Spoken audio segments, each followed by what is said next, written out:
At dahil bigla ang bumuhos ngayong napakalakas na ulan kahapon ay ako na nga yung nagsundo dun sa aking dalawang elementary. Dahil kung si lolo nga nila ang magsusundo sa kanila ay malamang ay sila nga ay basang-basa. Fast forward tayo mga Marcis at andito na nga rin ako kaagad sa school at hindi na nga ako nakapag-video sa aking pagbiyahe. Dahil ang totoo nga iniingatan ko nga tong aking cellphone at pagka nga ito ay nabasa ay nag-ghost touch na naman. Dahil kung ito ay matutuluyang masira ay wala na akong gagamitin. Anyway, napakahirap talaga kapag ganito nga na maulan tapos wala nga kaming sasakyan na merong bubong. At sa sobrang tagal na din nga na kami ngayon nagtitiis sa kapag ganito nga maulan, na hirap nga din yung mga bata. Kaya naman sabi ko nga kailangan na talaga natin magpundar para nga sila ay hindi na mabasa kapag ganitong naulan. Kaya naman napagdesisyonan ko na nga na bumili ng tig-isa nilang kapote. O akala nyo sasakyan na yung bibilhin ko, no? At babalik nga po kita dito sa aking video dahil wala pa rin nga kuryente ng mga oras nga na yan. Ito nga nagsindi na nga muna ako ng gasera. Ito nga pala yung patola na binigay nga pala sa akin nung araw din na yan. Bali gabi ko na nga siya niluto para kako makakain nga yung mga bata ng gulay. At habang ako ay nagluluto, buti na nga lang at sumindi na nga rin kaagad yung ilaw. Kaya naman ito't mapapabilis nga yung aking pagluluto. Anyway, same lang ito ng niluto ko nung mga nakaraang vlog ko. Nagisa nga lang ako ng bawang at sibuyas at nilagay ko na nga rin kaagad yung aking patola.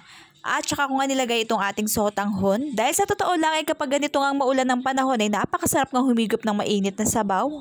Naglagay na nga rin pala ako dyan ng Knorr chicken, pampatagdag pampalasa na nga din. Hindi ko na talaga pinagpabukas mga Marcis ang pagluluto nga niyang patola para nga fresh na fresh pa rin dahil nung binigay nga sa akin yan ay bagong pitas. At dahil wala nga akong manok syempre ito na nga lang itlog yung ilalagay ko. Second time ko na mga Marcis na nagluto ng ganito at masasabi ko talaga na napakasarap. Napakasimpleng bagay man na makatanggap nga ng ganito pero sa totoo lang ay thankful na nga kami dahil kami nga nakalibre na naman ng gulay. Sobra-sobra ko talagang na-appreciate kapag may nagbibigay nga sa amin ng kahit ang mga simpleng bagay lang. Anyways, makukuluan nga lang natin ito ng mga ilang minuto hanggang sa maluto nga yung ating patola. Ang akala ko ngayon napakarami ko nga patola na naluto dahil tatlo nga yung binigay sa akin ay niluto ko na nga lahat. Pero nung maluto nga yung patola, tingnan nyo naman at umunti nga. At eto nga mga Marcis at naluto na nga rin kaagad. Dahil sa totoo lang napakadali lang naman itong lutuin. Ewan ko kung ako nga lang ba na kapag may gulay nga kinakain na napakabilis makabusog. And after nga ng mga ilang minuto ay kumain na nga rin kami kaagad. At dahil hindi ko nga natapos yung labahin ko nung umaga dahil nag-brown out at nagising na nga rin yung batang maligalig,